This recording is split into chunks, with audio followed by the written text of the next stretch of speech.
दफा उसने एक कुएं में छलांग मार दी, जहां पर वो डूबते डूबते बचा। उसे नहाते हुए बाथटब में गिरकर मर चुकी है। उसकी डेथ हो खेल के दौरान उसने अपने आप को भूखा रखकर मार दिया। वेलकम टू डार्क एक्सट्रीम, जहां पर हम हिस्टोरिकल, हॉरर और ट्रैजिक इवेंट्स को कवर करते हैं। आज हम एक ऐसी औरत की स्टोरी सुनाएंगे जिसने कुछ पैसों के लिए अपने सगे भाई को जिलाकर और अपनी सगी बेटी को भूखा रखकर मार दिया। ये स्टोरी है कैरोलिन बेले वार्डला की। हमारी मेन स्टोरी ओसिस नीट के मर्डर की है, जिसके बारे में हम आगे जाकर बात करेंगे।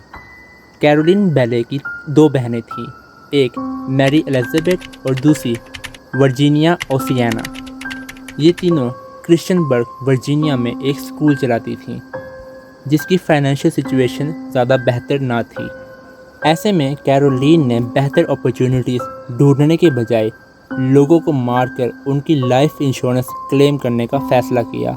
उसका पहला विक्टिम था अपना सगा भाई जॉन बैंक। जॉन बैंक एक जर्नलिस्ट था जो बहुत ही अच्छी ज़िंदगी गुजार रहा था, लेकिन कैरोलिन ने जॉन बैंक को उसकी बीवी के खिलाफ वर्गलाकर अपने पास बुला लिया। कैरोलिन की अटेंशन जॉन बैंक को मारकर उसकी लाइफ इंश्योरेंस को क्लेम करना थी, जिसके लिए पहले उसने $12,000 की लाइफ इंश्योरेंस जॉन बैंक के नाम रजिस्टर करवाई। अब वो जॉन का माइंड वॉश करना शुरू हो गई, उसे उसकी लाइफ से मायूस करवाना शुरू कर दिया। इससे जॉन बैंक इस कदर डिप्रेशन में चले गया कि उसने सुसाइड करने का फैसला कर लिया। एक दिन जब वो कैरोलिन के साथ एक ट्रेन ट्रिप पर जा रहा था, तो उसने ट्रेन से छलांग लगा दी। वो असल में सुसाइड करना चाहता था, लेकिन ये अटेम्प्ट नाकाम साबित हुई। कैरोलिन ने इस ट्रेन जंप को एक एक्सीडेंट के तौर पर पेश किया, लेकिन इसके बाद भी जॉन बैंक बाज ना आया। उसने एक और दफ़ा सुसाइड करने की अटेम्प्ट की। इस दफ़ा उसने एक कुएं में छलांग मार दी, जहां पर वो डूबते डूबते बचा। उसे कुछ लोगों ने उसकी आवाज़ सुनकर कुएं में छलांग लगाकर बचा लिया। ये जॉन बैंक की तरफ से दूसरा सुसाइड अटैम्प्ट था, लेकिन तीसरे सुसाइड अटैम्प्ट में उसकी किस्मत ने उसका साथ ना दिया। हुआ ये कि एक रात जॉन बैंक अपने कमरे से इस हालत में निकला कि उसके पूरे बदन पर आग लगी हुई थी। वो मुकम्मल तौर पर झुलस चुका था।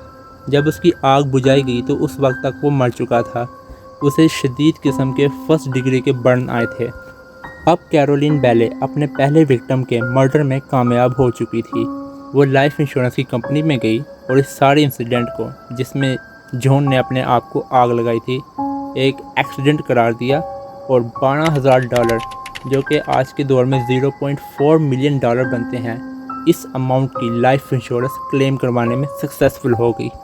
इस सारे इंसिडेंट में मैरी एलिजाबेथ ने भी कैरोलिन बेले का पूरा साथ दिया था। इस पहले इंसिडेंट के बाद इन दोनों का कॉन्फिडेंस बहुत बढ़ चुका था। अब वो अपने दूसरे विक्टिम की तरफ जाने वाली थी, जो और कोई नहीं बल्कि कैरोलिन की अपनी सगी बेटी ओसिस नीट थी।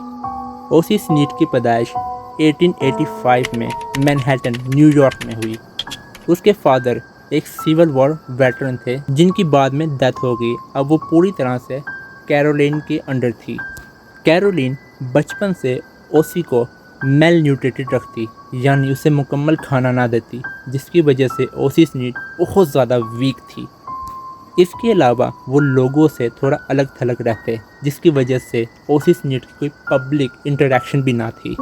जब ओसिस नीट बड़ी हुई तो उसकी शादी उसके फर्स्ट कज़न फ्लेचर वार्डला से कर दी गई, लेकिन ये शादी ज़्यादा सक्सेसफुल साबित ना हुई।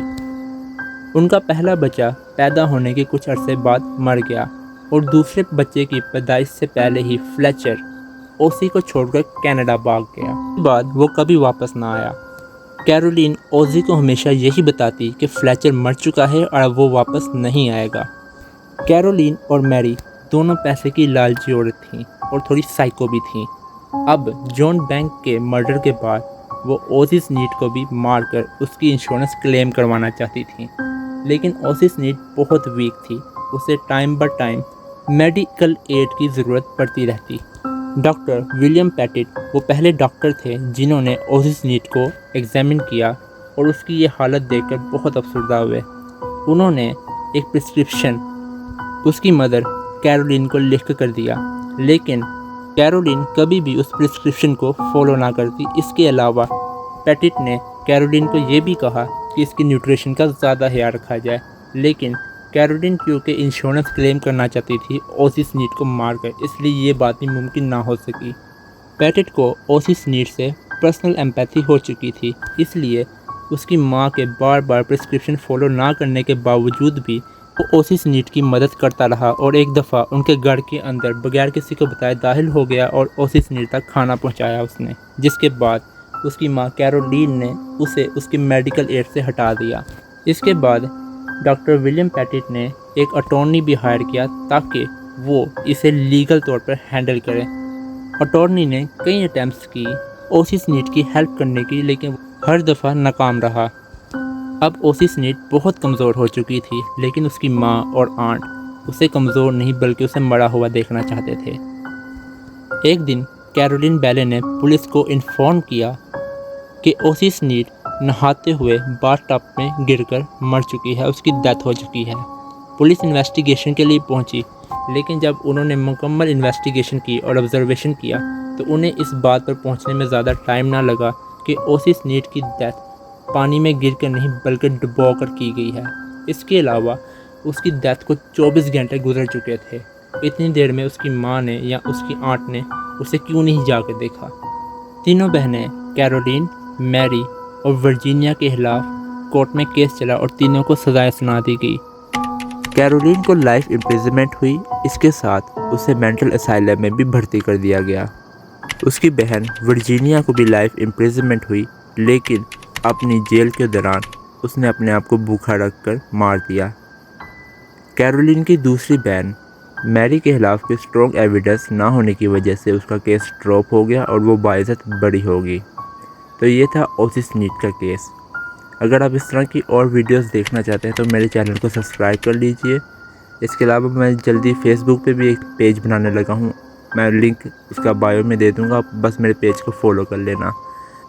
अगर आप किसी और केस की वीडियो देखना चाहते हैं तो उसका नाम कमेंट में लिख दें, मैं उस पर ज़रूर वीडियो बनाऊँगा। Thank you for watching the video. Bye bye.